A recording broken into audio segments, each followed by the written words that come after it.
Bienvenidos nuevamente a todos los que nos acompañan. Mi nombre es Luis Pomares y soy el director de Cru aquí en la Ciudad de México. Queremos conocerles y bueno, este panel está diseñado para está diseñado para estudiantes universitarios y de prepa, que si viste la publicidad en nuestra página de Facebook, queremos ayudar a los estudiantes que se están haciendo este tipo de preguntas acerca de la fe cristiana, ¿no? ¿Cómo podemos estar seguros de que es confiable la Biblia, de que puedo confiar en Jesús? ¿Y por qué el cristianismo afirma ser verdadero? Y bueno, como ministerio tenemos muy buenos amigos aquí en la ciudad, entre ellos Natán Díaz, que sirve en la Iglesia Evangélica Coajimalpa, Dr. Víctor Cruz, que también él es pastor en la Iglesia El Redentor CDMX, y Jordán, que es parte de la Iglesia de Vida Abundante al sur de la ciudad, cerca de Seúl. Y bueno, para seguir avanzando en nuestro panel, la idea es de que va a empezar Natán Díaz, compartiendo con nosotros. Le voy a pedir a cada uno de ellos que pueda contar un poquito de quién es, qué hace y dónde está la iglesia en la que participa. Un gusto acompañarlos. Creo que estos son temas muy importantes y me da gusto que haya el interés en escuchar respuestas acerca de la fe cristiana. Y bueno, yo sirvo como pastor de enseñanza en la Iglesia Evangélica de Coajimalpa.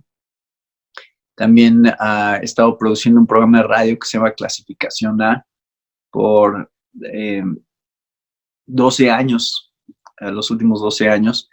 Y pues estoy involucrado ahí con diferentes ministerios, tratando de uno de los principales propósitos y ministerios que Dios ha puesto en mi corazón es cómo ayudar a proveer más recursos para la iglesia cristiana en español, más recursos en español especialmente. Entonces, mucho de lo que hago tiene que ver con ministerios que están produciendo más materiales, más recursos para apoyar a la iglesia y poder tener más para discipular, para crecer en la fe. Entonces, es un poquito el resumen de quién soy y qué hago aquí. Cuando hablamos de temas como estos, creo que esa interacción de preguntas y respuestas siempre es pues lo ideal, porque tienes oportunidad de escuchar sobre cuáles son las dudas. Voy a hablar nada más ahorita brevemente de algunos de los principios que creo que son importantes de establecer con respecto a la Biblia y la confiabilidad de la Biblia. Normalmente lo que hago es dar un paso atrás y no empezar desde la Biblia en realidad, porque la pregunta principal que nos estamos haciendo es, primero, si existe Dios y si hay un Dios.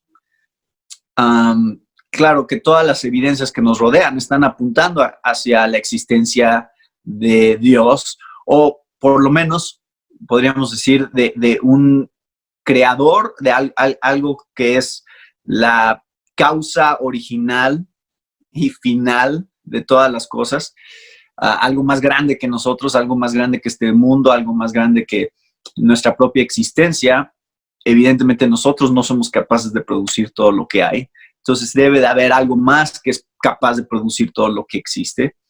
Y una vez que establecemos eso, una vez que decimos, ok, sí, Dios existe, o parece ser que todo está apuntando hacia la existencia de Dios, entonces la segunda pregunta es si Dios se ha revelado de alguna manera.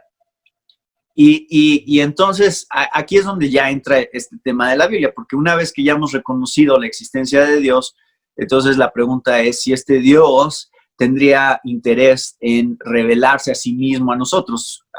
mostrarnos qué clase de Dios es. ¿Por qué nos habría creado en primer lugar? ¿Por qué habría hecho este universo? ¿Por qué existe lo que existe? ¿Hay algún propósito? ¿Hay alguna razón? ¿Hay algún tipo de trascendencia? Y entonces ahí es donde ahora sí entra este tema de la Biblia, porque tenemos teológicamente dos lados de la revelación de Dios. Revelación natural o revelación general, que es lo que todos ven a su alrededor. Vemos los árboles, vemos los animales, vemos el cielo, vemos el mar, todas las cosas que nos rodean nuestra misma existencia. Y entonces eso es lo que llamamos revelación general, que es dada a todos. Y eso nos dice ciertas cosas acerca de Dios, nos dice algunas cosas acerca de qué clase de Dios es en cuanto al poder que tiene, en cuanto a ciertos atributos inclusive que Él tiene, porque, claro, por ejemplo, nos vemos a nosotros mismos y decimos, nosotros tenemos personalidad, por ejemplo, queremos relacionarnos unos con otros, nos enojamos o nos reímos o amamos. Todas esas cosas son reflejos de nuestro Creador. Hay algo que está siendo comunicado acerca de Dios a través de cosas que tú puedes ver y palpar a tu alrededor. Y luego tenemos revelación especial, que es a lo que nos referimos, o sea, ese es el tipo de revelación que es la Biblia, es ya algo que tú no podrías saber nada más viendo hacia el cielo o viendo hacia ti mismo, cosas más específicas acerca de Dios y su plan para el ser humano, su plan para toda la creación. Y es donde ya empezamos a leer no nada más el plan de Dios, o más bien quién es Dios, sino cómo se desarrolla ese plan en la historia. Entonces no es nada más un Dios ambiguo allá afuera que nos está diciendo, aquí estoy y así es como soy yo, sino que es un Dios que de hecho entra en nuestra historia, en nuestra realidad, y hay un registro de cómo es que se desarrolla ese plan y cómo es que hemos podido ver en los últimos miles de años cómo se ha venido desarrollando ese plan intencional de Dios, que culmina en la persona de Jesucristo, que termina mostrándonos a Jesús, que es otro de los temas que se van a abordar hoy, como un personaje histórico, un personaje real que estuvo aquí entre nosotros, comunicándonos acerca del plan de Dios, acerca de quién era Dios, qué es lo que quería. Y ese es el clímax de la Biblia, ese es el punto central de la Biblia, es mostrarnos a Jesucristo. Entonces, una vez que hemos establecido eso, creo que podemos empezar a entender cuál es el rol, cuál es el punto de la Biblia. No es nada más pensar si la Biblia es confiable o no, sino cuál es el propósito primero, cuál es el rol que tendría en el plan redentivo de Dios. Y quisiera nada más resumir los puntos principales. Miren, esta conferencia, cuando he hablado de estos puntos, normalmente me tarda 1 hora o más hablar de ellos y ahora los voy a resumir en 15 minutos. Así que espero que haya muchas preguntas para que me den tiempo. Pero quisiera plantear esto acerca de la Biblia. Y esto es algo que todos nos tenemos que preguntar. ¿Cuáles son las preguntas más importantes que podemos hacernos? Y creo que las preguntas centrales, y esto ha sido en toda la historia de la humanidad, los principales filósofos de la historia se han hecho estas preguntas y han tratado de contestar estas preguntas, son: ¿de dónde venimos? ¿Por qué estamos aquí? ¿Y hacia dónde vamos? Esas 3 preguntas son las más importantes que el ser humano se puede hacer. Y lo que quiero plantearles es simplemente que sin la Biblia realmente no hay manera de tener una respuesta a esas 3 preguntas. ¿De dónde venimos? ¿Por qué estamos aquí? ¿Y hacia dónde vamos? No tienen respuesta sin la Biblia, o no hay manera de tener una respuesta. Tú te puedes inventar una respuesta, eso cualquiera lo puede hacer. Puede pensar, yo creo que reencarnamos, yo creo que lo que quieras, ¿no? O yo creo que no existe Dios, yo creo que solo somos accidentes cósmicos, químicos, que afortunadamente se juntaron de una cierta manera que aquí estamos. Tú puedes formular todas las respuestas, pero al final no puedes saber con toda seguridad porque tú te estás inventando esas respuestas. Necesitamos que alguien nos diga eso. Necesitamos que alguien nos explique de dónde venimos, por qué estamos aquí y hacia dónde vamos. Y la Biblia es el único libro realmente que hace eso, que nos da una respuesta final y absoluta y confiable y que coincide con la realidad a esas tres preguntas.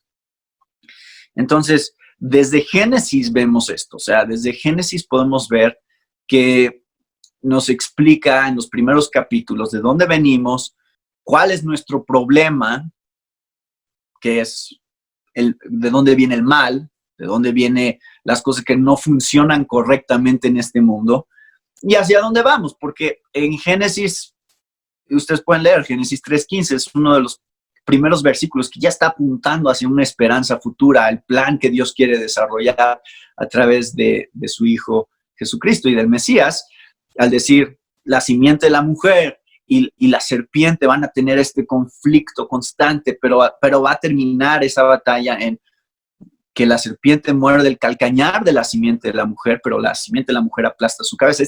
Eso desde los primeros capítulos ya está dándonos las respuestas que estamos buscando como seres humanos.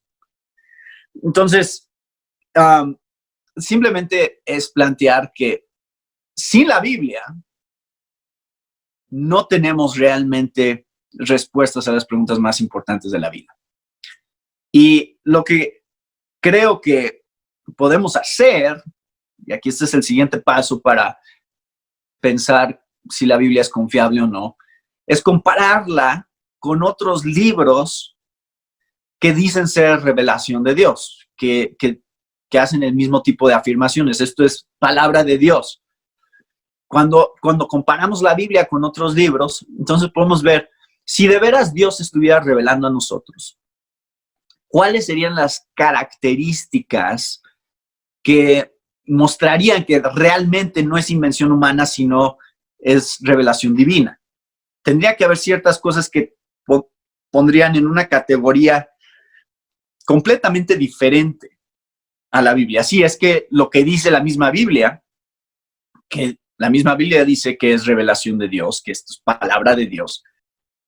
Si eso es cierto, entonces debe de haber algunas características muy, muy claras que la separan de cualquier otro libro que un humano podría ver. Cualquier humano se pudo haber imaginado, pudo haber planeado, desarrollar. Y los dos libros que me gusta comparar, con los que me gusta comparar la Biblia son el libro del Mormón y el Corán, porque esos dos libros que muchos de ustedes a lo mejor saben algo acerca de esos libros o no saben mucho, pero esos dos libros dicen ser revelación de Dios, dicen ser palabra de Dios. Y alguno de esos está mintiendo acerca de ser palabra de Dios, porque entre sí se contradicen sobre cuál es esta revelación, qué es lo que Dios está diciéndonos. Entonces, si podemos comparar el Corán y si podemos comparar el libro del Mormón con la Biblia, van a encontrar dos diferencias muy, muy importantes que nos muestran que la Biblia está en otra categoría, completamente diferente a esos dos libros. Número uno, el libro del Mormón y el Corán son revelación de un solo autor, o sea, una sola persona escribiendo y diciendo, Dios me dijo, Dios me reveló, aquí está, esto es lo que Él dice.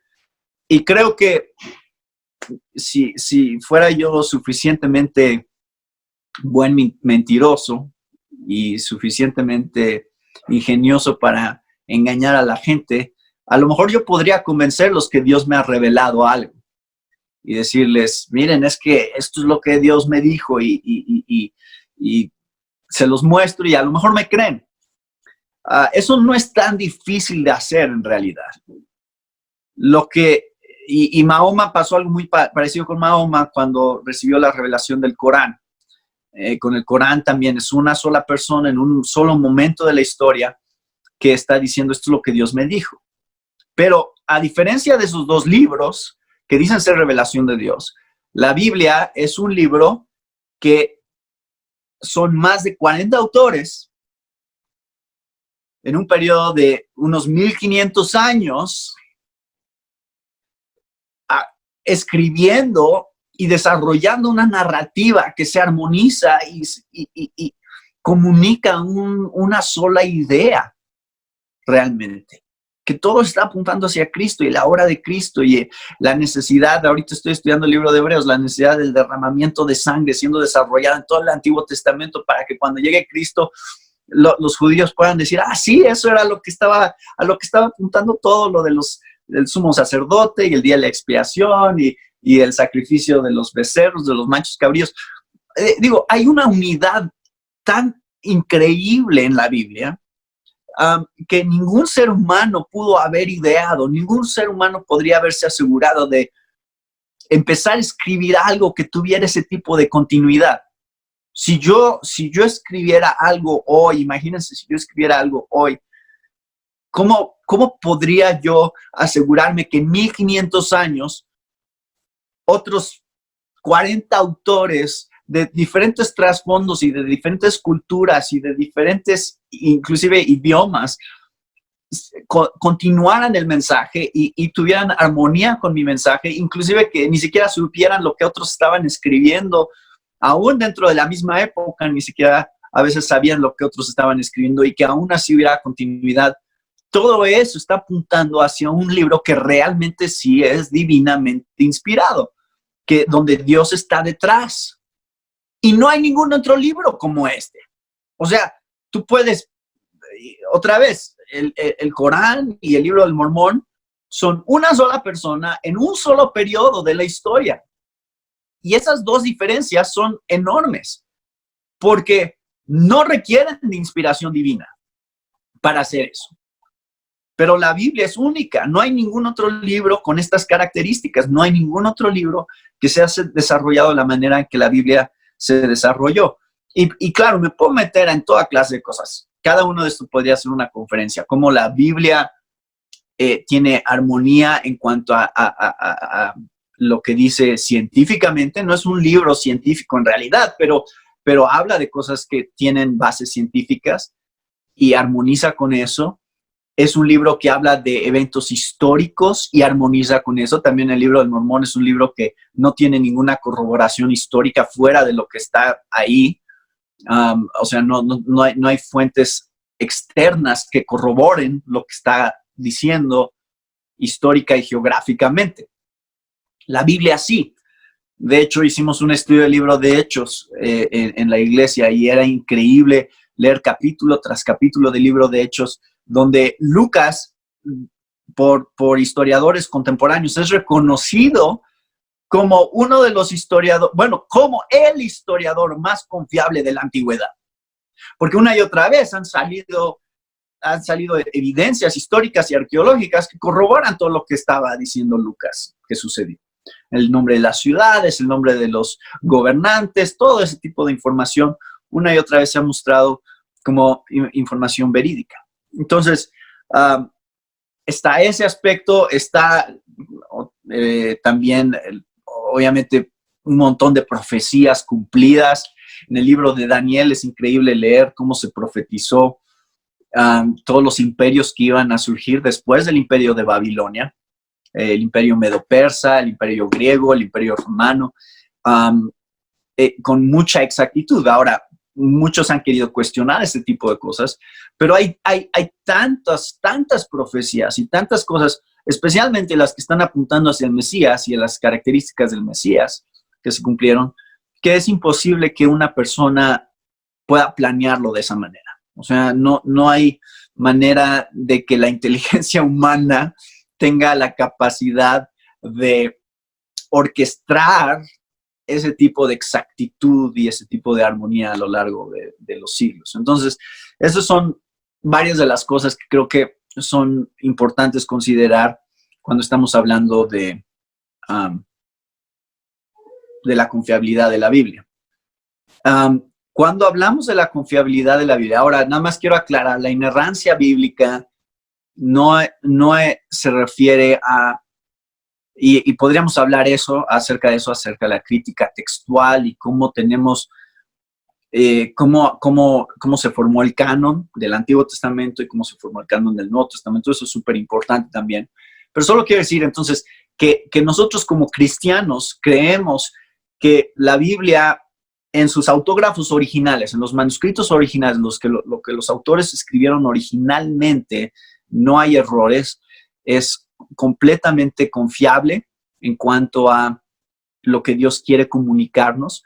La naturaleza dual de la Biblia es inspiración divina y personalidades y caracteres y opiniones, inclusive, y experiencias humanas juntas. Es un poco parecido a lo que tenemos con la persona de Jesucristo y vamos a escuchar a lo mejor algo de eso, naturaleza humana y naturaleza divina, la unión hipostática, esa es una parte acerca de la persona de Jesús importante, y la Biblia contiene también esas dos naturalezas, divina y humana, trabajando juntas para comunicar una verdad perfecta al ser humano. Entonces, creo que eso puede resumir a grandes rasgos lo que creo acerca de la Biblia. Obviamente hay mucho más que decir, pero bueno, va a ser interesante si es que hay dudas o preguntas sobre algunos puntos específicos. Muchas gracias, Luis, por la invitación. De verdad, qué gusto poder estar otra vez con el equipo de Cru. Tengo mucho aprecio por Cru porque tengo una hermana que junto con su esposo han estado por 30 o 40 o 50 años, ya no sé, que ya son muy viejitos y siempre han estado con Cru desde muchos años, y la verdad es que con Cru, cuando yo me hice cristiano, aprendí a evangelizar en parques, en camiones, tocando de puerta en puerta. La verdad es que Cru tuvo un impacto en mi vida en el principio de mi fe cristiana, cuando me convertí a los 19 años. Y bueno, ahora soy el pastor de la Iglesia del Redentor, aquí en la Ciudad de México. Estamos aquí en la Colonia Roma. Y bueno, pues eso es lo que hago. He estado 20 años, bueno, ya casi 23 años, muy involucrado con la plantación de iglesias en diferentes partes de México, especialmente ahora aquí en la Ciudad de México en los últimos 10 años. Y bueno, pues este es un tema que a mí me apasiona, ¿no? Estamos en un tiempo de la cultura mexicana en la que vemos muchos desafíos culturales a la tradición cristiana de nuestro país y en general de la civilización occidental. Creo que hay muchos desafíos y quiero decirles a todos que estos desafíos no son nuevos. El mundo en el que estamos viviendo no es más salvaje que el mundo en el cual vivieron los primeros cristianos en los primeros 3 siglos de la fe cristiana. Nuestro mundo no es ni la mitad de salvaje de lo que era el Imperio Romano. La verdad es que vivimos en un mundo en el que hay muchos elementos que nos permiten ser cristianos sin estar tan incómodos todavía, porque hay muchos principios y valores cristianos aún en la sociedad secular, aún en la sociedad que critica el cristianismo o que odia el cristianismo o que odia la tradición cristiana, cualquiera que ésta sea. Entonces, creo que estamos en un momento muy interesante como cristianos y como iglesia para presentar defensa de nuestra fe, para que hablemos de un fundamento, del fundamento cristiano para la civilización, para el pensamiento, para el diálogo, para analizar la moralidad, para analizar la política, para analizar los derechos humanos. Creo que nosotros como cristianos tenemos un muy buen fundamento, quizá el único fundamento, eso es lo que yo creo que es el único fundamento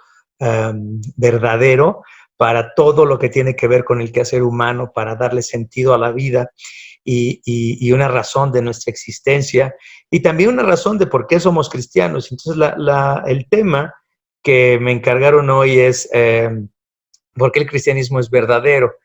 Y bueno, copiando, porque la verdad es que todo lo que voy a decir hoy lo copié de muchas personas que son mucho mejores pensadores que yo, así es que no hay nada original en lo que les voy a decir, lo pueden ustedes ver en videos de YouTube de Frank Turek, de John Lennox, de Ravi Zacharias. La verdad es que nada de lo que voy a decir hoy es algo que yo estoy inventando o pensando, pero creo que algo muy importante es algo que dijo Ravi Zacharias, y él dice, él es un apologista muy importante, y él dice, para saber por qué el cristianismo es verdadero, debemos de pensar que todas las cosmovisiones, todas las propuestas humanas, filosóficas para explicar la vida, deben de por lo menos explicar coherentemente 4 cosas, y es un poquito lo que ya tocó Natán hablando de la escritura.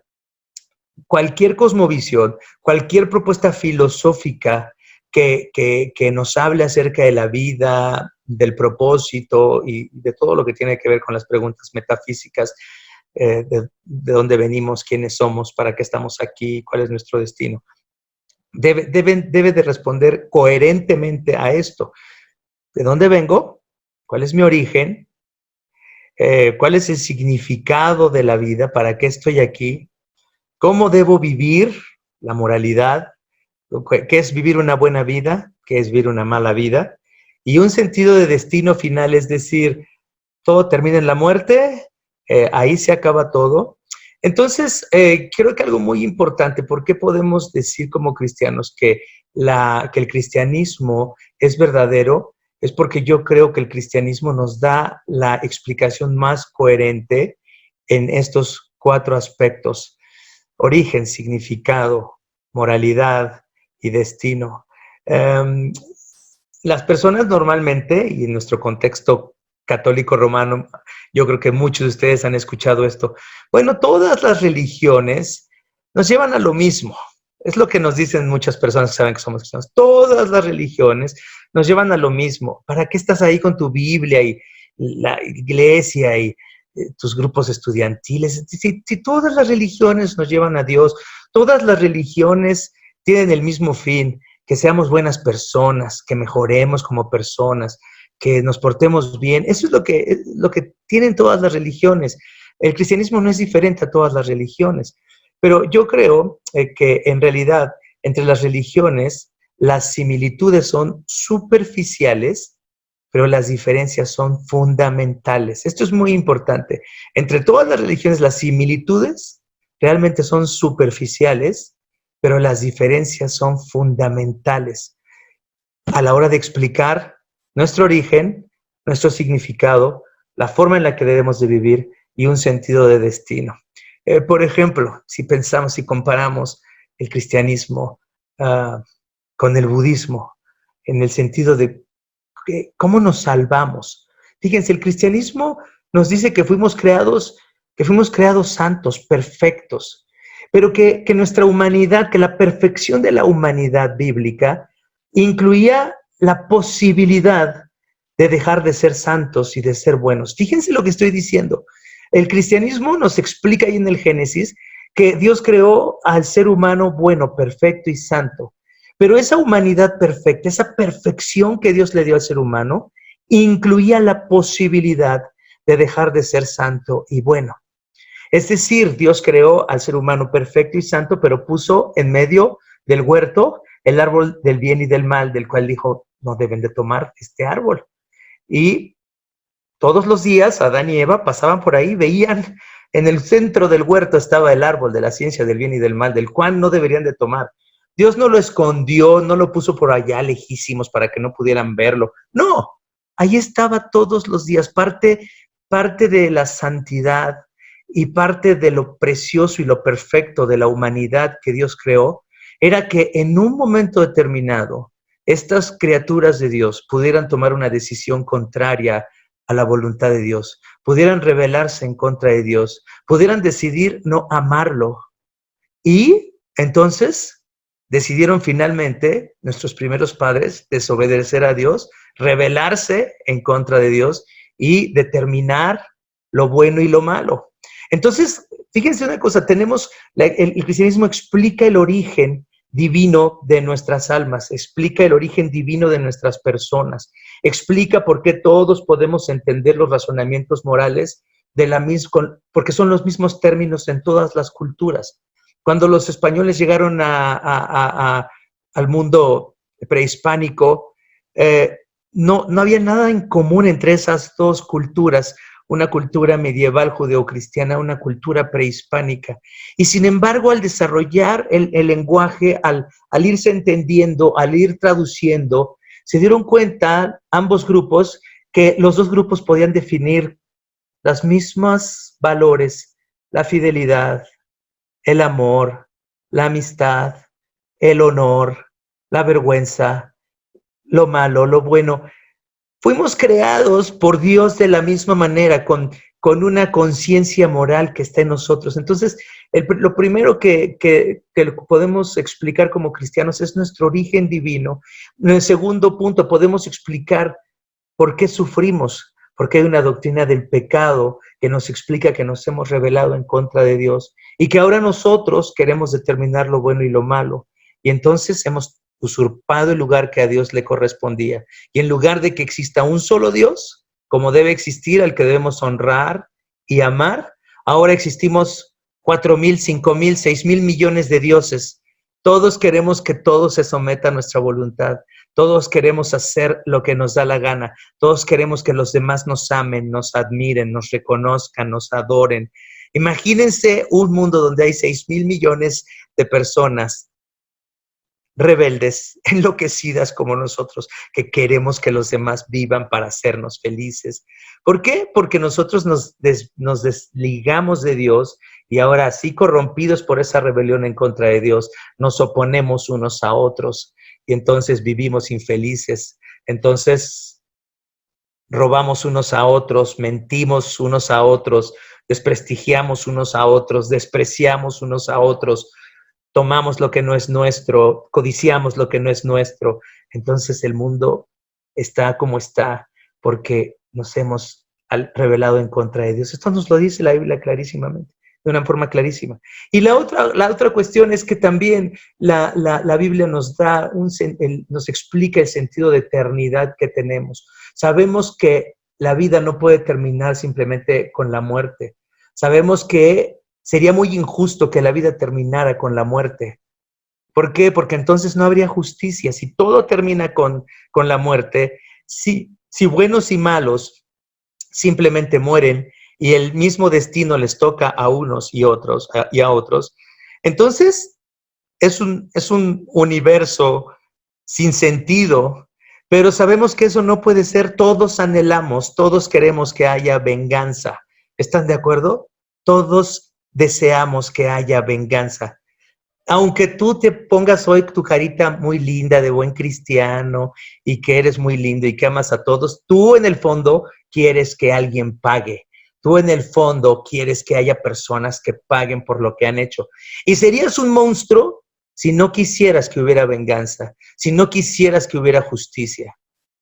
Y esa es la parte del destino que tenemos. Tenemos que enfrentar un juicio eterno, un juicio delante de Dios en donde vamos a ser juzgados y en donde seríamos condenados delante de Dios porque hemos fallado en amar a Dios y hemos fallado en amar a nuestro prójimo y nuestra condenación sería justísima.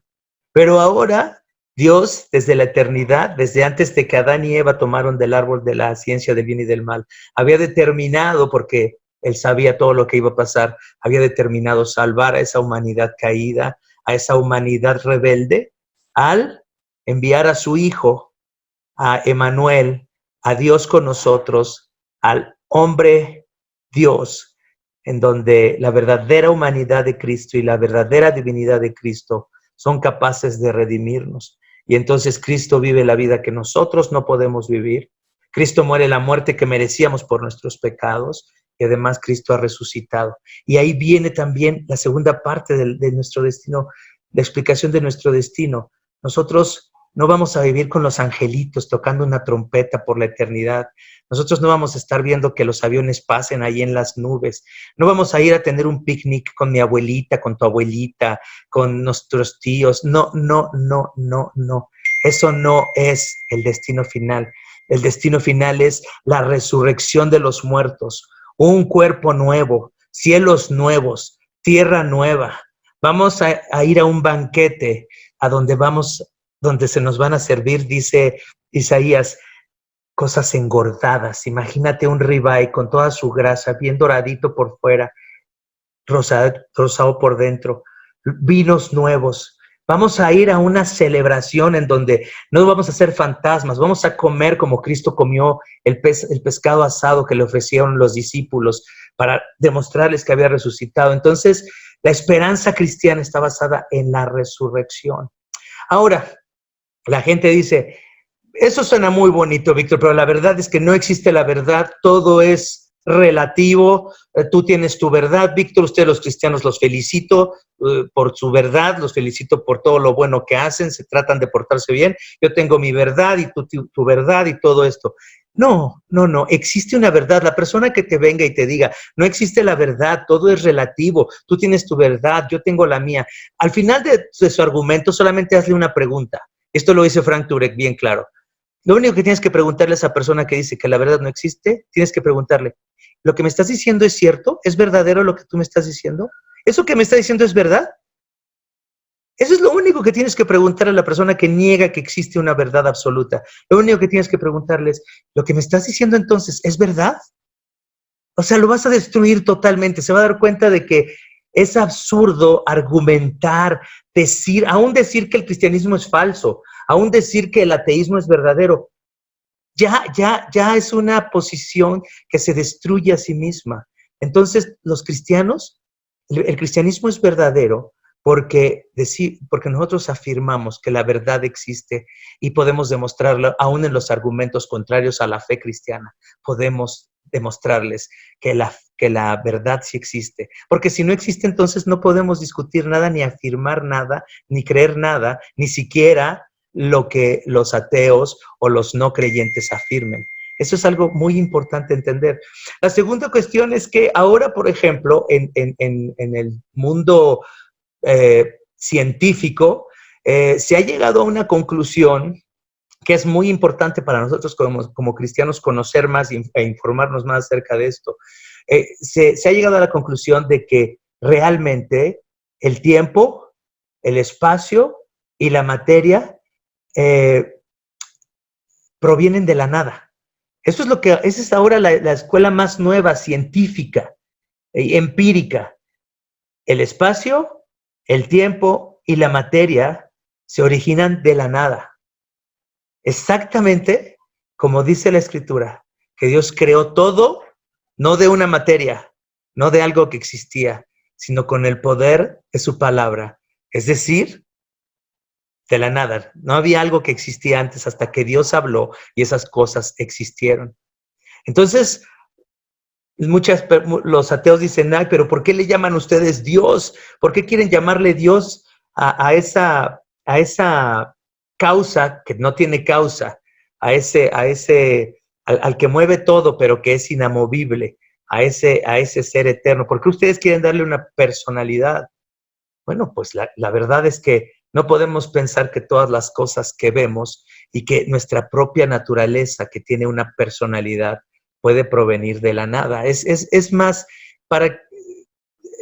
¿en qué necesitas más fe? ¿Creer que las cosas fueron creadas de la nada por nada o por nadie?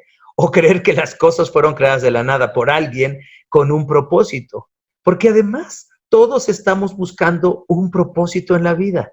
Todos estamos tratando de justificar nuestra existencia. Ateos, feministas, gays, marxistas, toda la gente, aunque nieguen que Dios existe, están buscando un propósito, quieren vivir para algo, están sedientos de encontrar algo que justifique su existencia.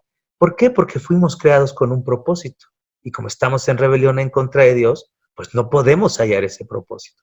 Finalmente, si alguien dice, bueno, es que los milagros tampoco existen, Víctor, ustedes creen en un Cristo que hizo milagros, que alimentó a las multitudes y que sanó enfermos y que sacó demonios y que al final de cuentas resucitó. ¿Cómo es posible que crean eso? Bueno, si creemos en un Dios que nada más hizo de la nada el universo, pues entonces ese Dios tiene poder para hacer lo que Él quiera. Aún, o sea, es decir, dice John Lennox, los milagros, más bien, las leyes de la naturaleza no demuestran que los milagros son imposibles. Más bien, las leyes naturales que los científicos simplemente han reconocido, porque siempre han estado ahí, esas leyes naturales nos señalan cuando algo es sobrenatural, cuando algo es un milagro. Y si Dios es capaz de hacer todo de la nada, entonces ¿por qué no puede haber milagros? Los no creyentes dicen, pues sí, todo surgió de la nada. Nada más que necesitan la fe para creer que nada creó de la nada algo. Y nosotros decimos, sí, Dios creó de la nada todo. Entonces, esto es importante y finalmente, pues nuestra esperanza es verdadera. ¿Por qué? Porque la resurrección de Cristo no es un buen deseo, es un hecho histórico. Es un hecho tan histórico que 50 días después de los hechos de la pasión, es decir, de la muerte y de la resurrección de Cristo, en el día de Pentecostés, Pedro se levantó y dio un sermonzazo, ¿no? Decimos, hay una broma entre los pastores, ¿verdad? Siempre decimos, los pastores predicamos 3,000 sermones y se convierte uno. Pedro predicó un sermón y se convirtieron 3,000 personas, ¿no? Entonces, la verdad es que Pedro dio un sermón increíble en el que dijo, Cristo fue un hombre acreditado entre ustedes con muchos milagros, acreditado por Dios con milagros y señales. ¿Qué estaba diciéndoles Pedro a esas multitudes? Solamente 50 días después, menos de 2 meses después de los hechos de la pasión, está diciéndoles, oigan ustedes, aquí están las multitudes. Dios acreditó a Cristo como el Mesías. ¿Por qué? Porque ustedes vieron sus milagros. Ahí seguramente en esas multitudes habían personas que habían comido en alguna de estas comidas milagrosas. Ahí seguramente habían personas que habían sido sanadas por Cristo o que habían sido liberadas de demonios. Y sobre todo, ahí termino entonces, sobre todo termina Pedro diciendo, y resucitó. Ustedes lo mataron. Y todo esto fue de acuerdo al consejo de Dios. Y ustedes lo mataron, pero Él resucitó. Ahí en el momento que hubieran dicho, ¿quién resucitó? Nadie resucitó. Solamente han pasado 50 días. Vamos a la tumba de Jesús. Todos saben qué fue lo que ocurrió. Todos saben a dónde lo enterraron. Aquí están los soldados. Pero nadie dijo, eso es mentira. La resurrección de Cristo es un evento histórico. Se levantó de los muertos de una forma empírica. Y nadie puede negar eso. De hecho, sabemos que sigue vivo y sigue hablándonos y sigue salvando y sigue convirtiendo y sigue llamando a los que Él quiere llamar para que le sigan. Pues hasta ahí voy a llegar, ya no tenemos más tiempo. Seguimos ahí en las preguntas y respuestas. ¿Qué tal? Gracias, Luis. Buenas tardes a todos. Bueno, voy a comenzar contando un poco acerca de mí. Yo vengo de la hermana República de Chiapas, al sur de este país. Y he estado colaborando con la Iglesia Vida Abundante en el área de enseñanza y predicación, además de trabajando con alguna que otra agencia misionera y algunos misioneros en campo. Pero quiero más bien enfocarnos hoy a la pregunta que tenemos. ¿Puedo confiar en Jesús? Esa es la pregunta que tenemos hoy. ¿Puedo confiar en Jesús? Para responder esto, iniciar mi planteamiento, y para que después ustedes puedan cuestionarlo también, quiero iniciar teniendo como base que estamos entre jóvenes universitarios o jóvenes de prepa, jóvenes estudiantes, y yo creo que el sentido de un joven estudiante, un joven universitario es primeramente el de razonar, el de meditar, el de examinar, el de evaluar las cosas, y no como muchos pueden llegar a pensar que solo consiste de fiestas y alcohol, ¿no?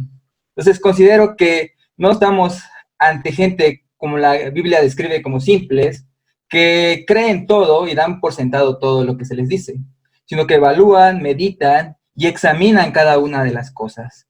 Y a partir de ahí quiero iniciar respondiendo la pregunta, ¿puedo confiar en Jesús? Esta pregunta llevaría a plantearme primeramente, ¿cómo puedo saber que alguien es confiable? ¿Cómo puedo yo determinar si una persona es confiable o no es confiable? Aquí tal vez cada uno tenga distintos puntos de vista, pero creo que cuando evaluamos y meditamos en qué persona es confiable, llegaremos a algunos principios casi universales, por no decir universales. Uno, tú determinas si una persona es confiable con base en el conocimiento que tienes de la persona. Si tú tienes un mejor amigo o una mejor amiga, de esas que usan playeras de hamburguesa y papas y mejores amigos por siempre, juntos hasta la muerte, entonces sabrás que esa amistad no se inició de un día para otro. Sabrás que esa amistad no inició por obra de la casualidad, sino fue un proceso donde tú tuviste que conocer quién era la persona que tenías al lado. Quiero pensar que así es en la mayoría de los casos, ¿no? No se subiste al metro y dijiste, Señor, revélame quién es la persona que tú has designado desde antes de la fundación del mundo para que sea mi BF. No hiciste eso. Lo más seguro es que por medio de un proceso tú fuiste conociendo a la persona y viendo que esa persona era confiable. Algunos tratan de escoger esposa, sí, ¿no? Pero ese es otro tema que no tratamos hoy. Pero el punto de lo que estamos diciendo es de que el conocimiento es una base importante para determinar si una persona es confiable o no. ¿Por qué? Porque podemos deducir que la confianza se construye en base al conocimiento que tenemos de una persona. Otro punto, tal vez con el que algunos no estén de acuerdo, es el de la posición o autoridad que una persona tiene. Yo creo que la posición o autoridad que una persona tiene inspira confianza.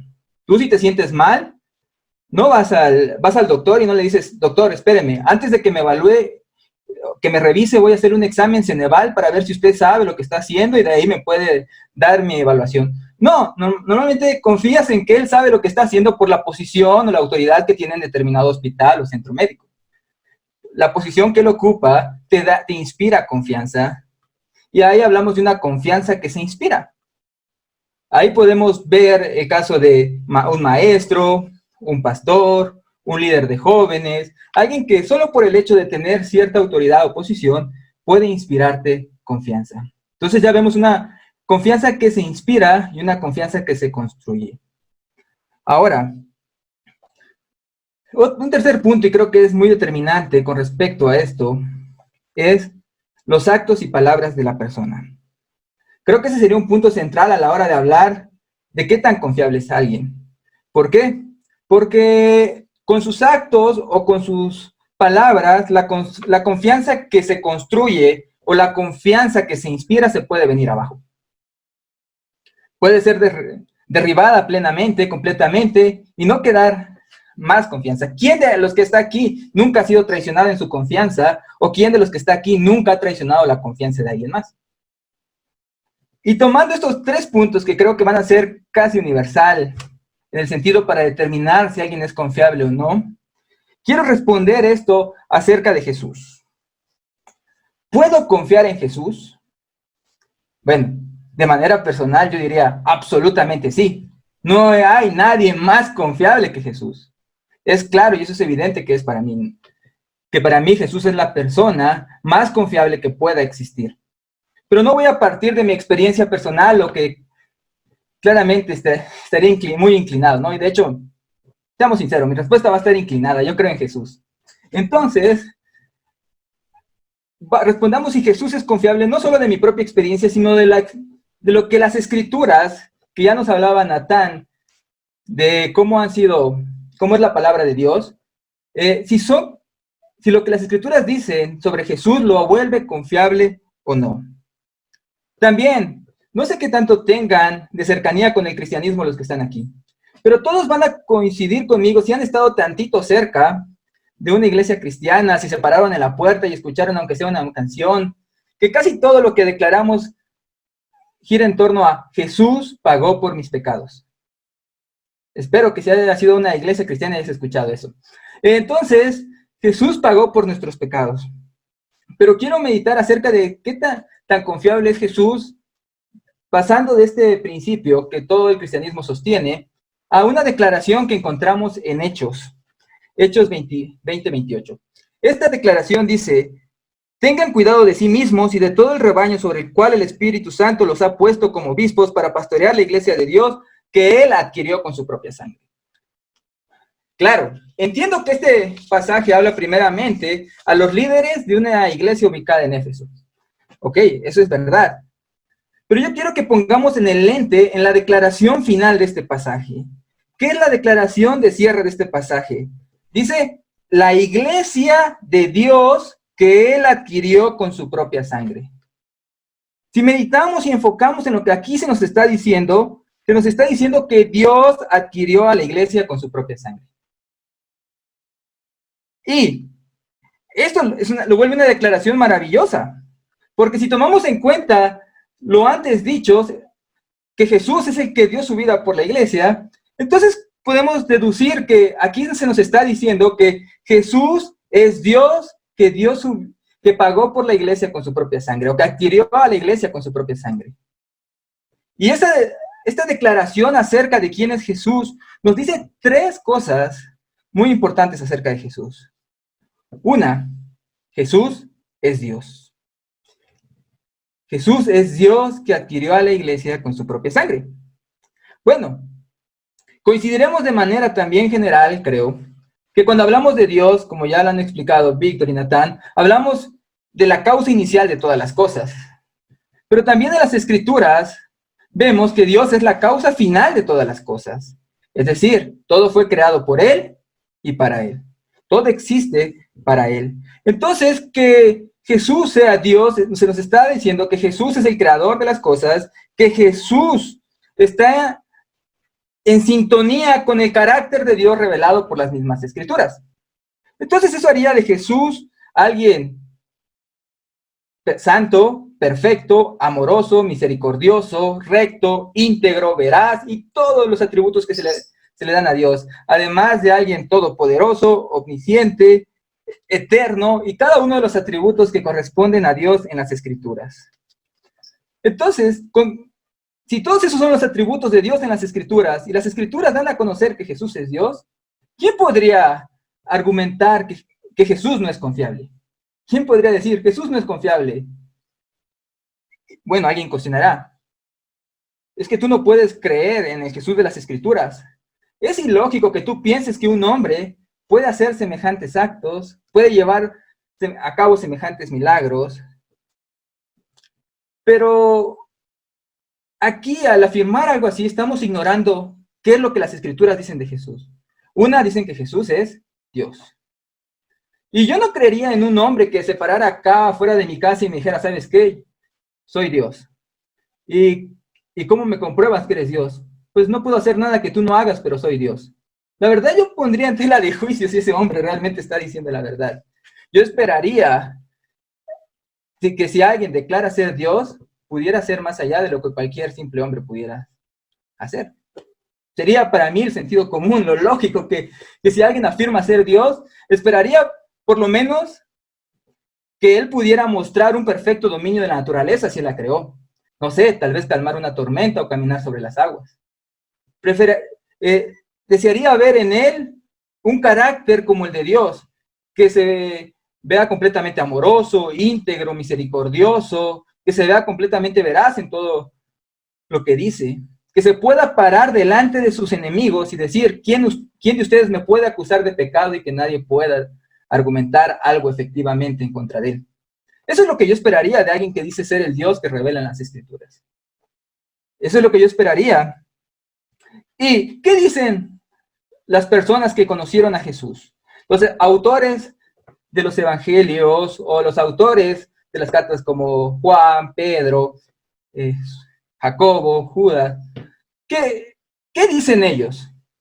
Pues ellos están en completa sintonía en que Jesús mostró evidencia suficiente para mostrar que él verdaderamente era el Hijo de Dios quien decía ser. Ninguno de ellos, en sus escritos sobre Jesús, que lo conocieron de primera mano, podemos encontrar alguna falla en ello que nos haga pensar que Jesús no es confiable. Al menos, ellos que conocieron a Jesús de primera mano, nos dan una certeza acerca de quién es Jesús, de lo que Él hizo. Y posteriormente podemos cuestionar muchas cosas en las preguntas, pero a la conclusión que quiero llegar de este primer punto es que si Jesús es Dios, lo vuelve absolutamente confiable. No hay nadie más confiable. ¿Qué posición de autoridad hay más grande que la de Dios? ¿Qué lugar de honor hay más grande que el de Dios? ¿Quién te puede inspirar más confianza que Dios? Pero si seguimos observando la declaración que les decía de cómo Dios adquirió a la iglesia con su propia sangre. Otro punto que nos llamaría la atención es, ¿qué es eso de su propia sangre? Entonces, cuando meditamos qué es en eso de su propia sangre, nos damos cuenta que no es más que el gran misterio de que Dios se encarnó. Dios se hizo hombre. Porque las Escrituras revelan a Dios como espíritu, pero vemos a Dios encarnado. Vemos que aquí se está diciendo que Dios adquirió a la iglesia con su propia sangre. Es decir, Dios se hizo hombre. Y ese es un gran misterio. ¿Cómo la divinidad puede asumir nuestra humanidad? Me recuerda a aquel que narraba cómo veía una planta ardiendo por fuego y cómo la planta no se consumía. De esa misma manera yo puedo visualizar cómo nuestra humanidad la divinidad tomó nuestra humanidad sin que ninguna de estas dos se combinaran al punto de no identificar, sino cada una con su propia naturaleza, pero Dios estaba volviéndose hombre. Dios se estaba volviendo hombre. ¿Qué implica que Dios se haya vuelto hombre? ¿Qué implica que Jesús sea el Hijo de Dios, el Dios hecho hombre? Bueno, implica que se sujetó a todas las condiciones que tú y yo pasamos. Llanto, dolor, tristeza, angustia.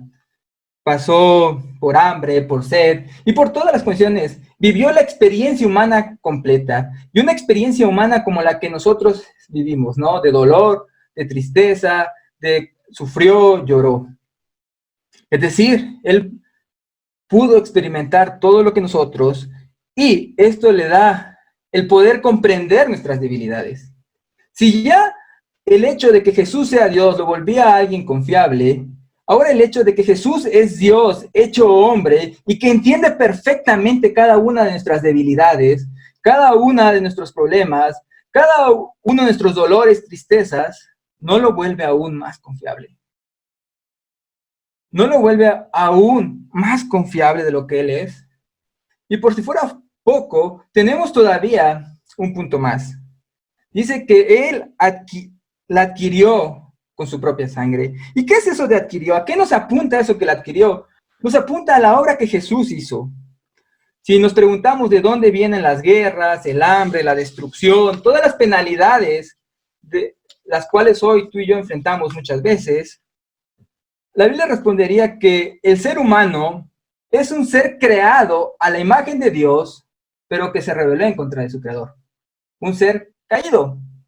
Es decir, en un inicio éramos buenos, pero a causa de nuestra rebelión, que la Biblia llama pecado, nosotros pasamos a ser seres caídos del estado en el cual fuimos creados. Y eso da explicación a muchas de las penalidades que nosotros sufrimos hoy en día. Ahora, pero Dios estaba mostrando que Él no es el Dios que muchos teístas creen. ¿Cuál es el Dios que muchos teístas toman? Un Dios que crea y se desentiende por completo de su creación, que se olvida de lo que hizo y que nada más creó y hay que el mundo ruede. No, Él estaba mostrando que es un Dios que está interviniendo y tiene control perfecto de cada uno de los asuntos que competen al hombre. Al punto que no dejó al hombre en su estado caído, sino que decidió rescatar a un grupo de hombres dentro de esta humanidad por medio de la obra de su Hijo.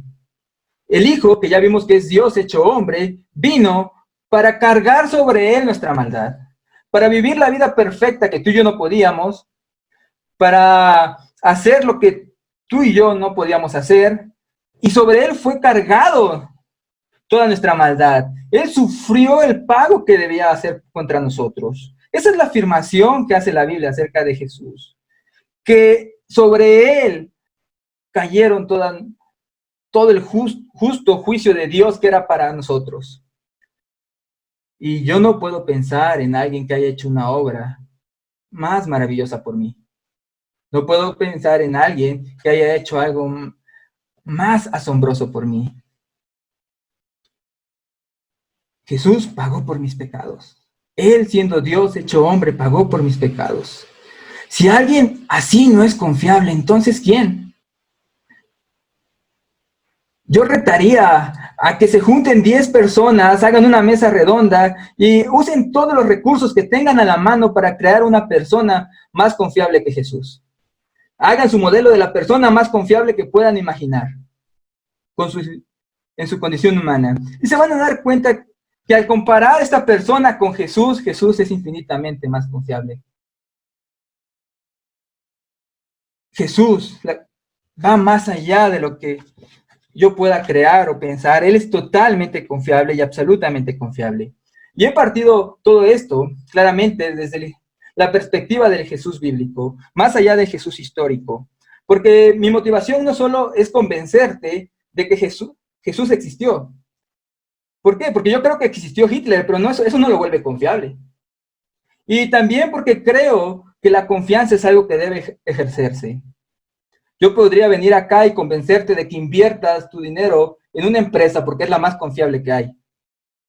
Y tú podrías convencer a 20 personas de que inviertan su dinero en esa empresa porque es la más confiable que hay. Pero jamás te vas a beneficiar de ella solo por saber que esa empresa es confiable. Tienes que depositar tu confianza en ella. Tienes que ejercer esa confianza. Y entonces las escrituras nos llevan a nosotros no solo a afirmar mentalmente, sí, Jesús es confiable, sino a depositar nuestra confianza en Jesús.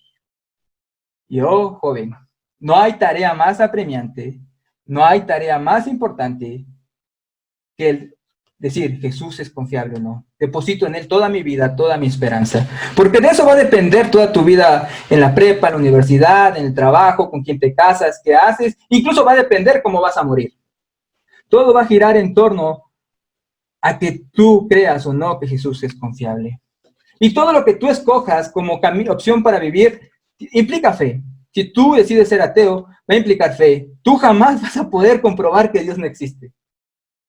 Va a implicar dar un paso de fe. Si tú decides creer en medios naturales, va a implicar fe. Si tú decides creer en Jesús, va a implicar fe. Pero yo te pregunto, decide, ¿quién es más confiable? ¿O Dickens, o Darwin, o Freud, o Salmoxis, o Jesús? ¿Quién es más confiable? Bueno, y con esto cierro mi participación. Gracias. Ha sido impresionante cada uno de los temas. Creo que deberíamos contemplar abrir una sesión para cada uno, para que Natán pueda compartirnos más. Pero mientras tanto, creo que hay varias preguntas que van a permitirle expresar un poco más de sus puntos. Entonces, los voy a ir leyendo conforme fueron llegando, ¿vale? Hay algunas que pusieron específicamente a quién están dirigidas, otras no, entonces cualquiera de los tres está abierta para que la conteste. La primera dice, la ciencia y en específico las teorías de creación provenientes de la ciencia, ¿están peleadas con el cristianismo? ¿Quieren que yo diga lo que yo pienso o alguien más quiere decir? Dale.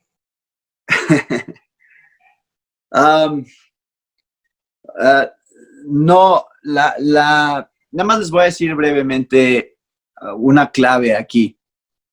Las teorías de la ciencia hacen ciertas presuposiciones y esas presuposiciones hacen toda la diferencia a la conclusión a la que llegan.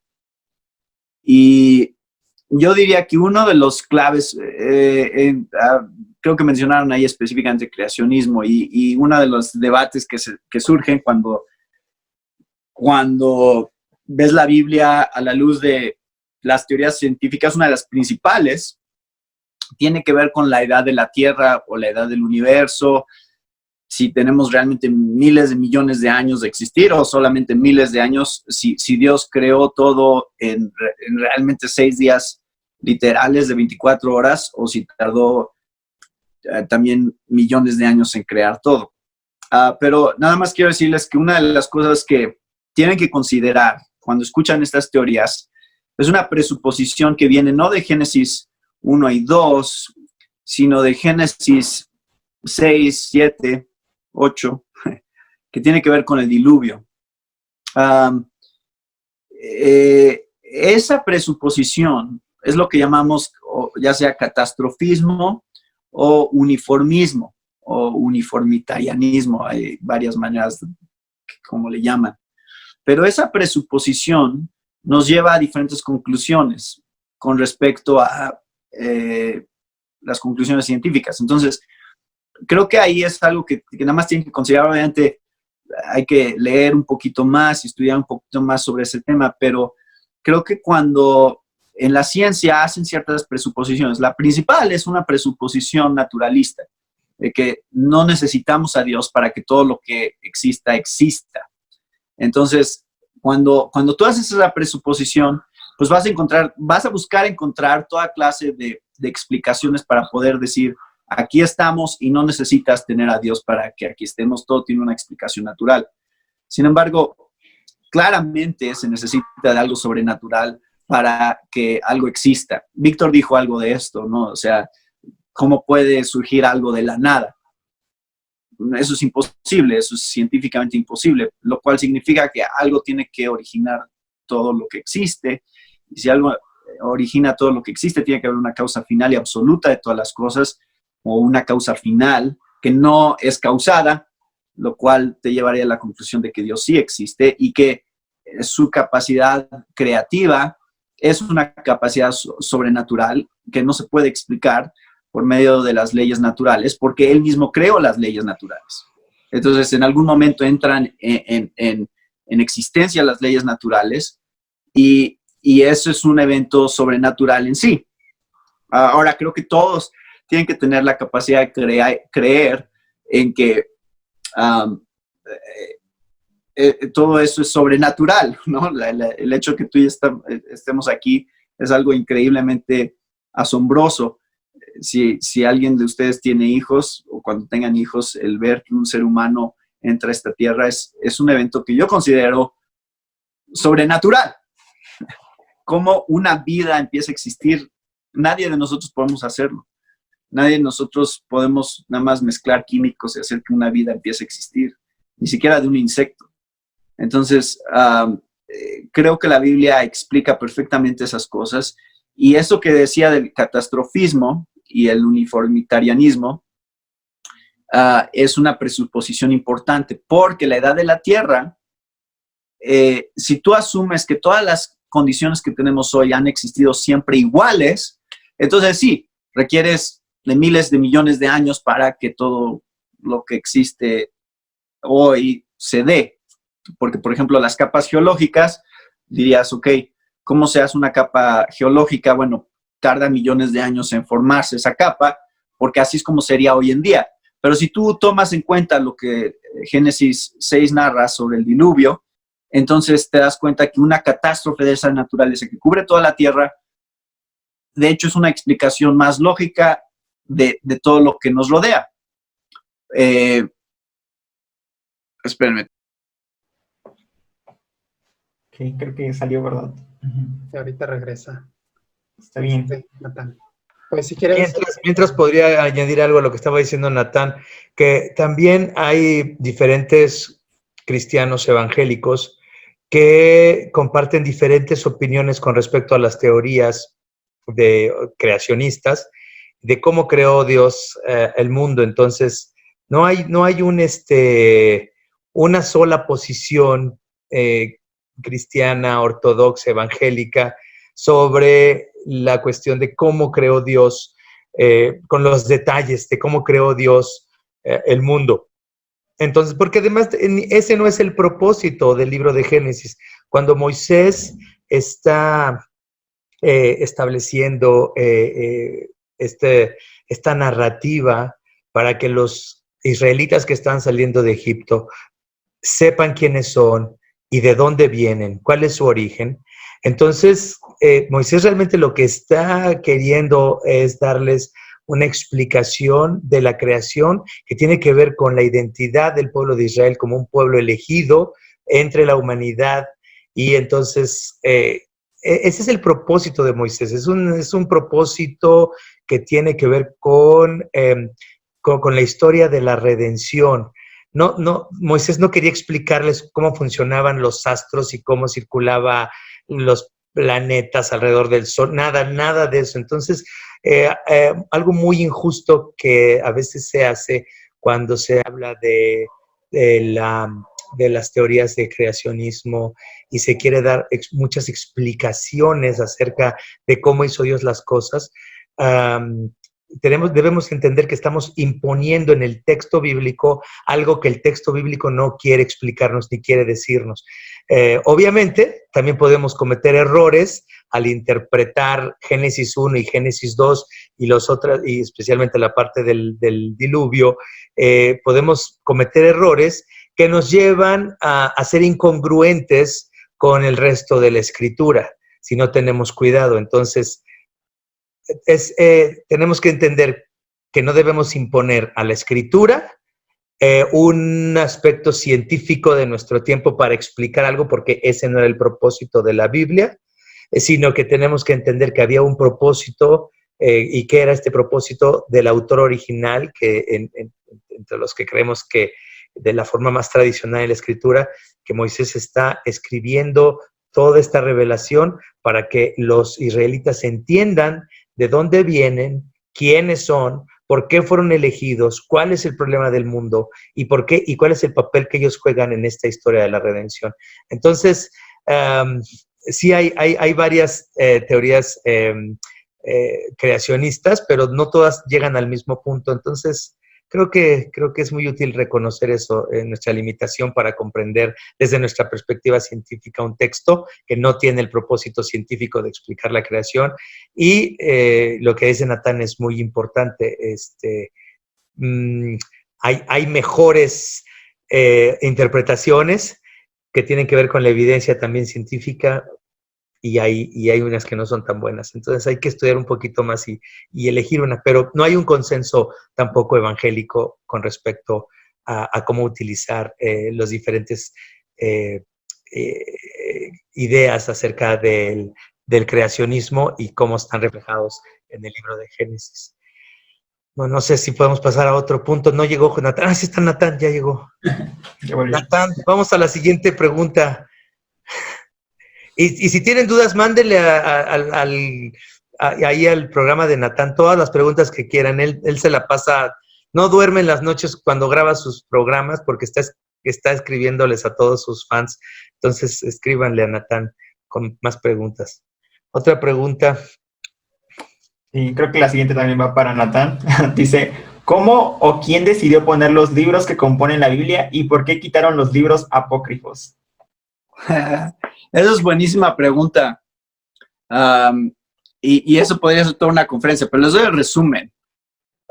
Los libros apócrifos son libros que sucedieron o fueron escritos en el periodo intertestamentario. Entonces, como ustedes saben, hay 400 años entre el Antiguo y el Nuevo Testamento.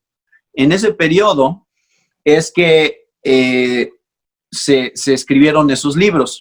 Ahora, una de las cosas que es importante saber acerca de los libros apócrifos es que, de hecho, no están en el canon judío o en el canon hebreo. Ellos no, en el Antiguo Testamento de los judíos es igual al Antiguo Testamento que tenemos los cristianos. Y de hecho, no fue sino hasta el Concilio de Trento, en el tiempo de la Reforma, que la Iglesia Católica, de hecho, oficialmente introdujo como parte del canon los libros apócrifos. Y eso simplemente porque les convenía, en base al debate que se estaba dando con Lutero y con todos los reformadores, que fueran oficiales, porque algunos de los libros hablan de interceder por los muertos y algunas otras cosas así que eran parte de las doctrinas católicas que estaban discutiendo. Entonces, nosotros seguimos, como cristianos, seguimos el canon de los judíos. Miren, los mismos libros apócrifos dicen que Dios ya no estaba revelando a través de sus profetas después de, durante ese tiempo. Entonces, después de Malaquías ya no hay revelación de parte de Dios. Los mismos libros apócrifos lo dicen de esa manera. Entonces, históricamente se ha reconocido que no son confiables. De hecho, una de las cosas que tomamos en cuenta también es que el Nuevo Testamento, los autores del Nuevo Testamento, no citan nunca directamente los libros apócrifos, aunque estaban disponibles como parte de la Septuaginta, que es la versión del Antiguo Testamento que más se cita. en el Nuevo Testamento, pero nunca usan esos libros como los libros que citan directamente. Entonces, entendemos que los mismos autores del Nuevo Testamento no los consideraban canónicos. Y la iglesia, la historia de la iglesia generalmente ha sido el consenso, que no incluyeran los libros apócrifos. Eso es en cuanto a los libros apócrifos del Antiguo Testamento. Es un breve resumen, ¿no? Otra vez, podría ser una conferencia esa sobre los libros apócrifos, pero esa es la respuesta corta. Gracias, Natán. La siguiente dice, ¿cómo la venida de Jesús prueba la confiabilidad de la Biblia?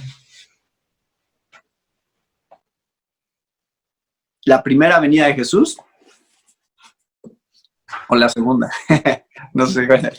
¿No escribieron? Supongo que la primera. Yo creo que es la encarnación, exacto, sí. Sí, la primera venida de Jesús. Pues es un evento histórico.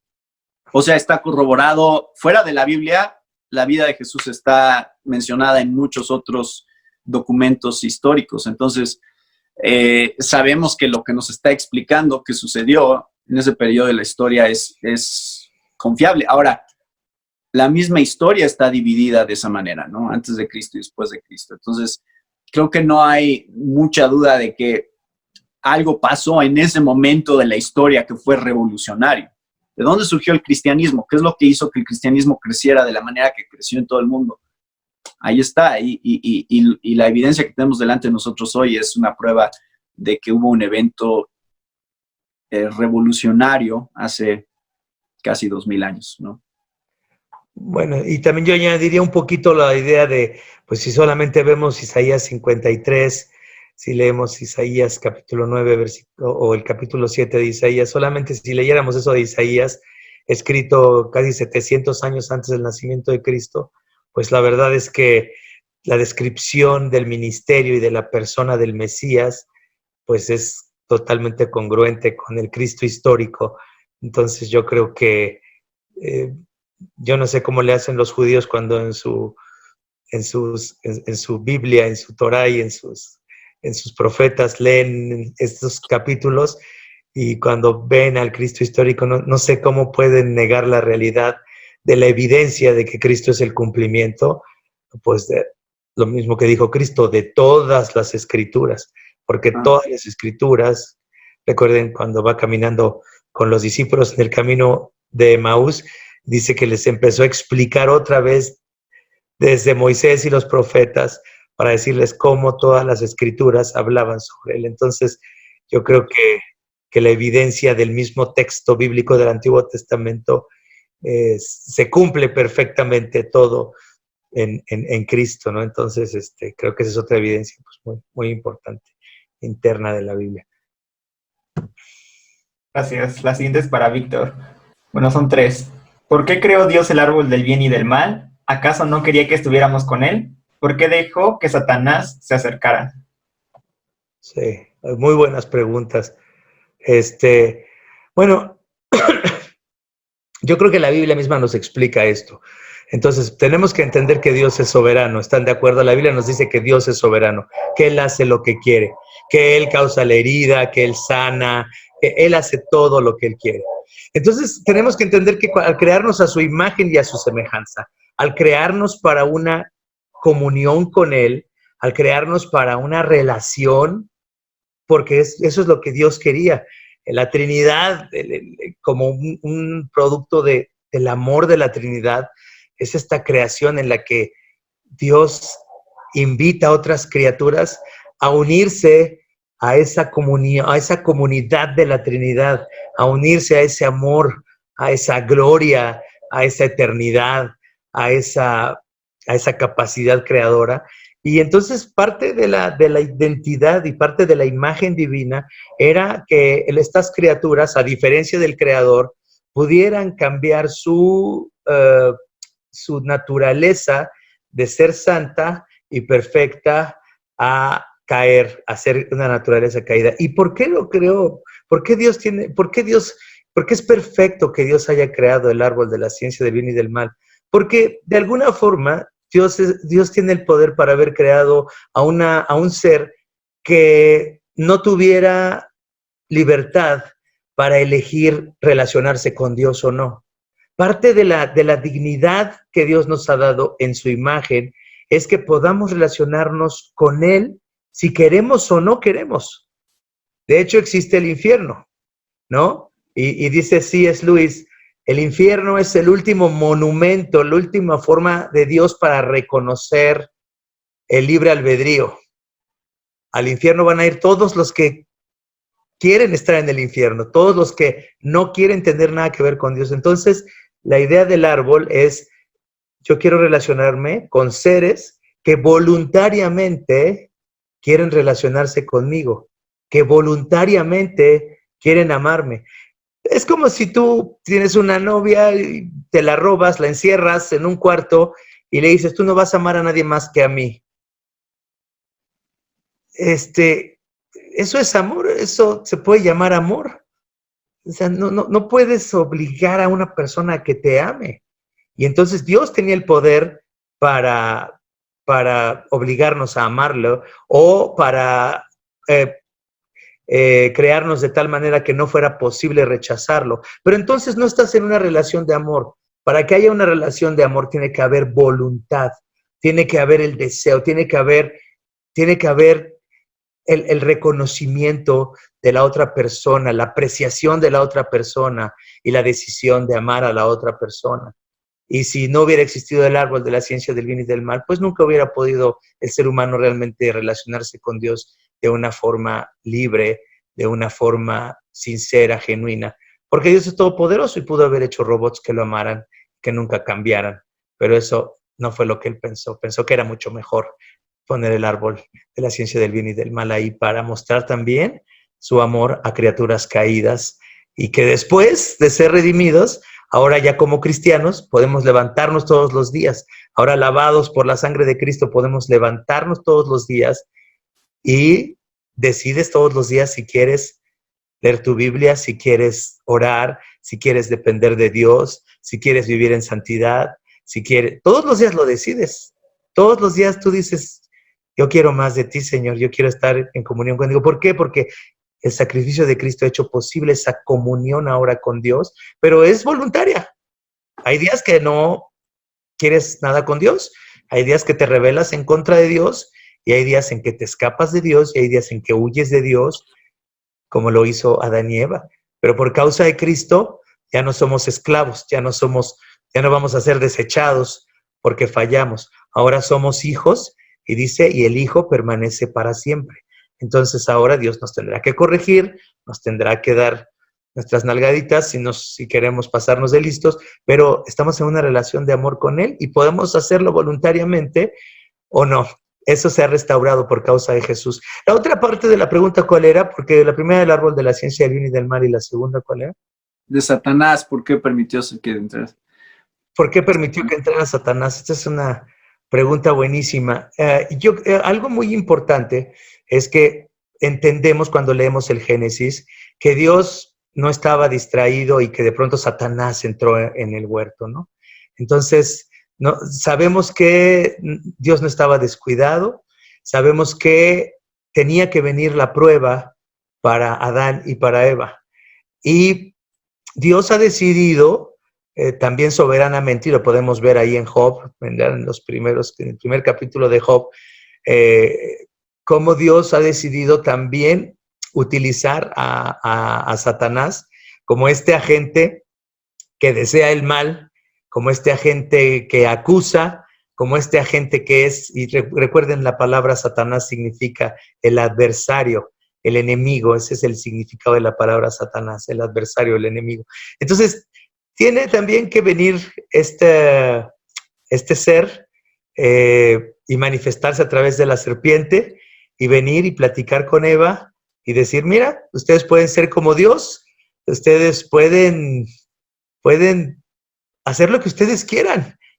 De una manera estaba mintiendo cuando dice no morirán, pero de que iban a ser como Dios, sí tiene razón Satanás, no mintió, porque Dios mismo dice, ahora, después de la caída, ahora el ser humano es como ¿quién? Como uno de nosotros, sabiendo el bien y el mal. Ahora, para que no coma del árbol de la vida y viva para siempre, vamos a sacarlo del huerto. Entonces, la serpiente les dice a los seres humanos, ustedes pueden elegir.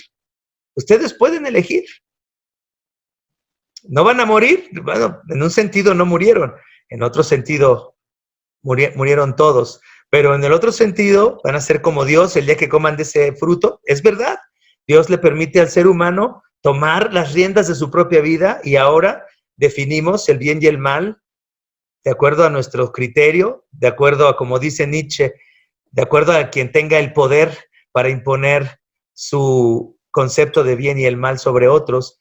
Ahora estamos sin Dios, hemos tomado el lugar que a Dios le corresponde y en un sentido somos como Dios, sabiendo el bien y el mal. Entonces, es parte del plan de Dios la serpiente, y Adán y Eva podrían no haber pecado, tenían esa capacidad para haber dicho, no, Dios nos dijo que era su prerrogativa determinar lo bueno y lo malo, y vamos a respetar esa prerrogativa. Podrían haber dicho eso, y también podrían haber hecho lo que hicieron. Pero este plan, como entendemos, es perfecto, porque eso lo tenemos que entender como cristianos. Cuando vemos algo que parece catastrófico, tenemos que entender que hay algo muy bueno que Dios está preparando. Hay algo muy bueno que Dios está haciendo a través aún de las cosas que son malas, y que Dios puede usar lo malo para cosas muy buenas. Entonces, pues es una buena pregunta, pero así lo ha determinado el Señor. Yo agregaría, si puedo decir algo de lo que está... Si me da permiso, Víctor. Sí, cómo no.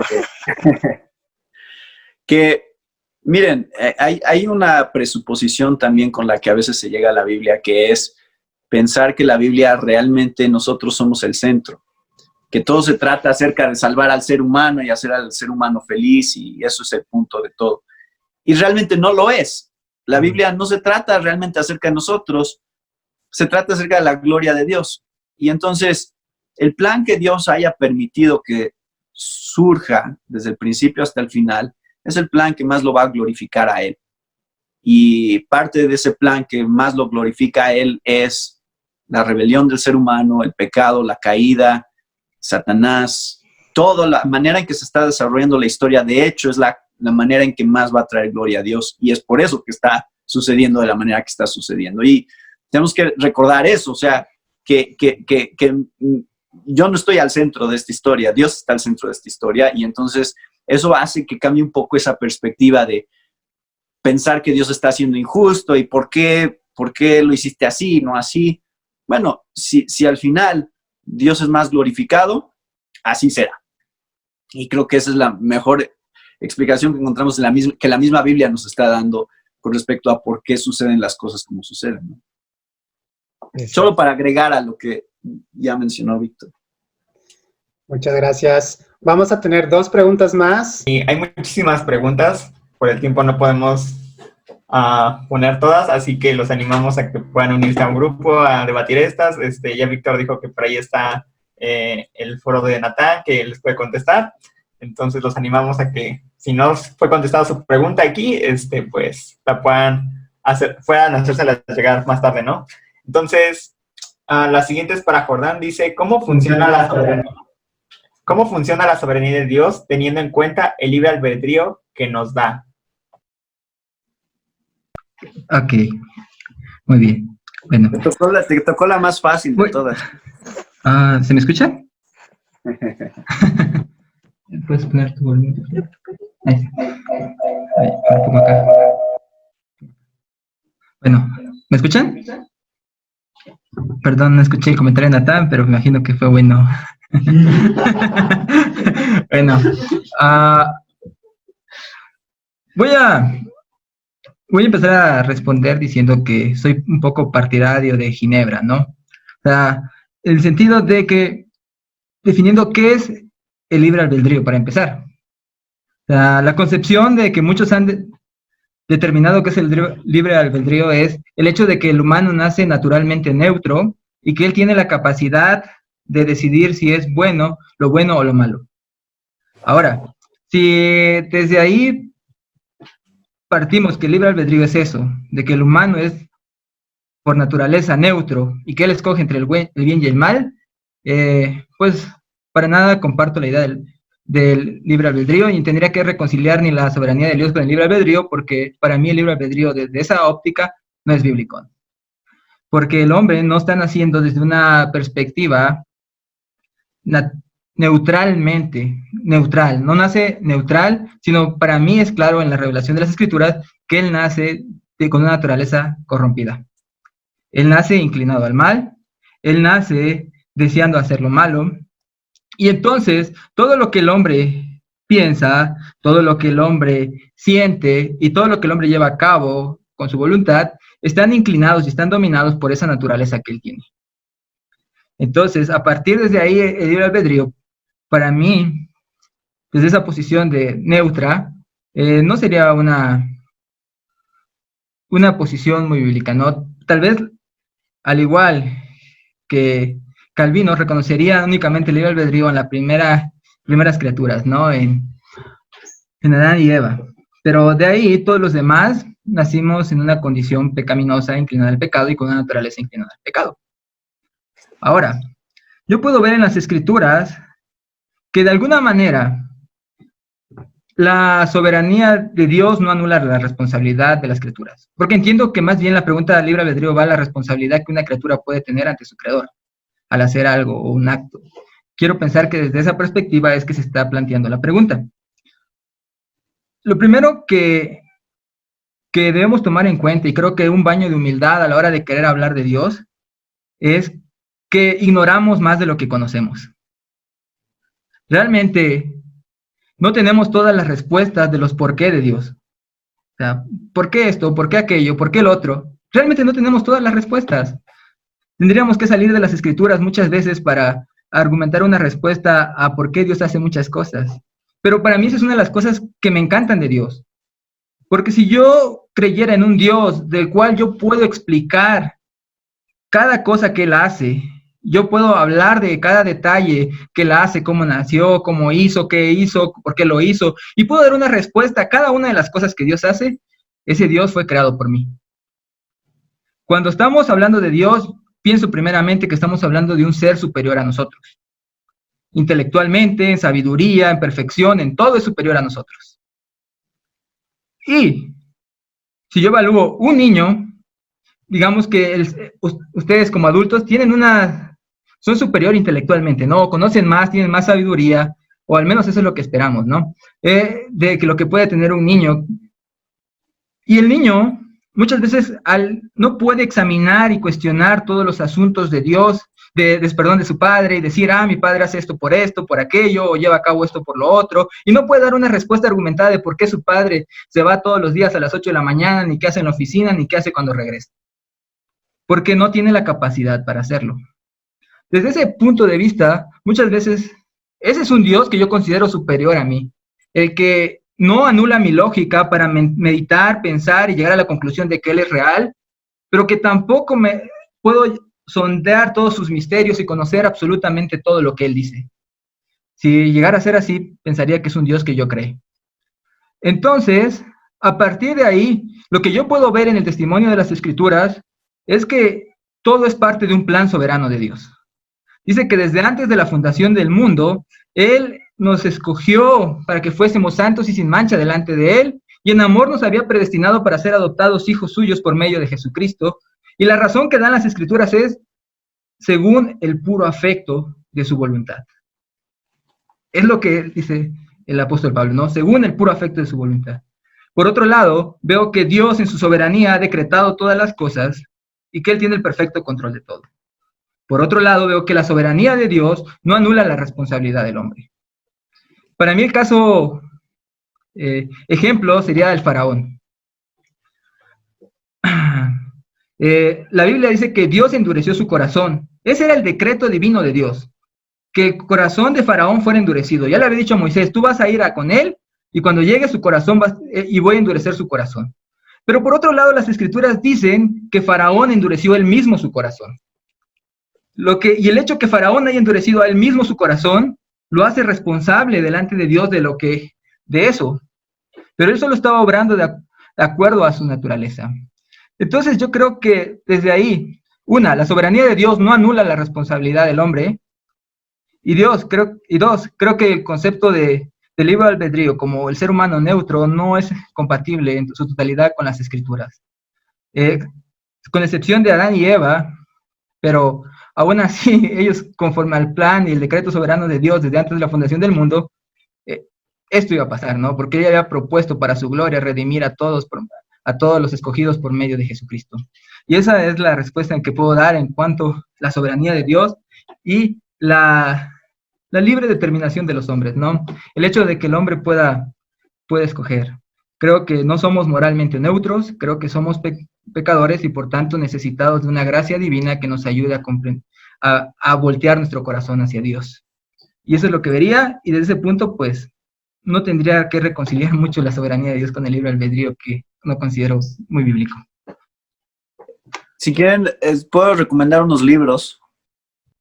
Este se llama La soberanía de Dios y la responsabilidad del hombre, de Theo Donner. Y es un buen resumen, está cortito. Este es de Packer, El evangelismo y la soberanía de Dios. ¿Por qué evangelizar si Dios ya escogió a quienes van a ser salvos? Y la soberanía de Dios de Pink, de Arthur Pink, también es muy útil. Y el de Escogidos por Dios es la versión en inglés, pero Escogidos por Dios de R.C. Sproul. Todos esos hablan de este tema. Claro que es uno de los temas más difíciles, ¿no? de la Biblia, de entender. Pero como dice Jordan, que obviamente hay cosas que no vamos a entender de Dios, ¿no? Gracias, Natán. Justo en ese sentido va la última pregunta y puede ser para los tres. Algunos están preguntando por libros sobre estos temas, entonces, porque como no da tiempo de responder todas las preguntas, sería bueno que también pudiéramos pues buscar algunos libros que nos ayuden a contestar todas esas preguntas, ¿no? Entonces, además de esos, sobre específicamente este tema, si nos puedes recomendar algunos, y así Víctor y Jordan también. Pues sobre la Biblia, sí, ¿verdad? Sobre mi tema. Hay un libro que yo tengo, me gusta mucho, pero creo que ya no se está publicando. Se llama 7 razones para confiar en la Biblia. Se me hace un libro sumamente sencillo de leer, es de Editorial Portavoz. Muy fácil de leer, muy práctico, y si lo pueden conseguir, se los recomiendo mucho. Hay mucho más de varios puntos que mencioné ahí. También hay varios libros sobre cómo se formó la Biblia. Eso es un tema muy interesante, lo del canon y todo eso. Hay uno que está también muy sencillo, que se llama La Biblia, cómo se convirtió en libro, de Terry Hall. Entonces, ese sí está disponible, ese que sí lo venden. A mí me gusta, hablando más sobre el aspecto del propósito de la Biblia también, y todo lo que, todas las implicaciones que tiene para nosotros sobre la gloria de Dios siendo manifestada a través de las páginas de la Biblia. Este año leí este libro. Está en español, no está, esa es la versión en inglés, pero se llama Una gloria peculiar en español.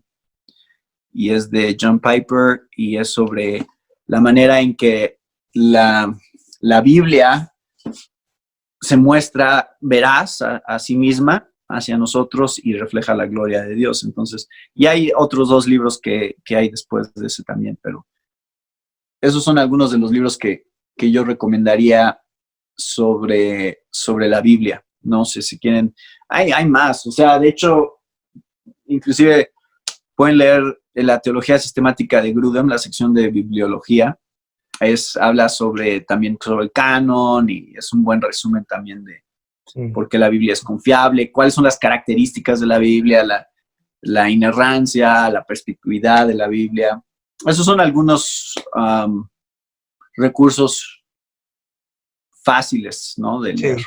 Yo, en cuanto a mi tema, yo les recomiendo mucho un libro de Tim Keller que antes se llamaba La razón de Dios. Ahora, ¿cómo se llama, Natán? Con Poema, la nueva versión. Se llama ¿Por qué es razonable creer en Dios? Ajá. Así se llama. ¿Por qué es razonable creer en Dios? De Tim Keller. Se los recomiendo muchísimo porque la primera parte... Es la versión en inglés. Sí, esa es la versión en inglés, pero ahora en español antes se llamaba La razón de Dios y ahora se llama ¿Por qué es razonable creer en Dios? Y la primera parte tiene cómo descubrir en los argumentos contrarios a la fe la debilidad de las presuposiciones falsas sobre las que se construyen los argumentos en contra de la fe cristiana. Y en la segunda parte nos habla de una manera muy clara, muy útil y muy actual, la verdad se los recomiendo mucho, sobre por qué realmente el cristianismo es superior a otras cosmovisiones, a otras religiones. Entonces, la verdad es muy útil, se los recomiendo mucho por el tema que me tocó. Bueno, solo para añadir un poco a la lista, la verdad que uno de los autores que yo recomendaría mucho cuando estamos evaluando esto de meditando en nuestra fe sería C.S. Lewis. Se me hace que es alguien que medita mucho, o sea, no te da una respuesta simple a nada más porque sí, sino que lleva una cuestión de lógica y meditación muy profunda y que a mí me ha edificado mucho en cuanto a evaluar varios aspectos. Concretamente, recomendaría, y no solo yo, sino el doctor Francis Collins, un científico que es creyente, el de mero cristianismo. También podría pensar en algunos que tratan de abordar el cristianismo desde un marco histórico legal, como podría ser Evidencias que exigen un veredicto, o el caso de Cristo de Strobel, o Tim Keller, Fe Lógica también, sumado al de Es razonable creer en Dios que ya mencionaron. E incluso hay algunos que pueden ser de preguntas, ¿no? Que tratan de responder preguntas un poco complejas de la fe cristiana, como el de ¿Quién creó a Dios?, ¿no? De Ravi Zacarías y otros libros que nos pueden ayudar en ese tema de defensa de la fe. Muchas gracias, amigos, por acompañarnos. Ha sido de mucha ayuda y también, bueno, las preguntas son muy valiosas para seguir creciendo en estos temas. Bueno, de parte de CRU México le agradecemos a la Alianza Estratégica de la Ciudad de México. Y bueno, pues ahí viene la ambulancia, no viene aquí, ya se fue. Les agradecemos, de verdad es que yo sé que son gente ocupada y que están preparándose semana a semana para servir a los demás. Y bueno, de parte del ministerio, muchísimas gracias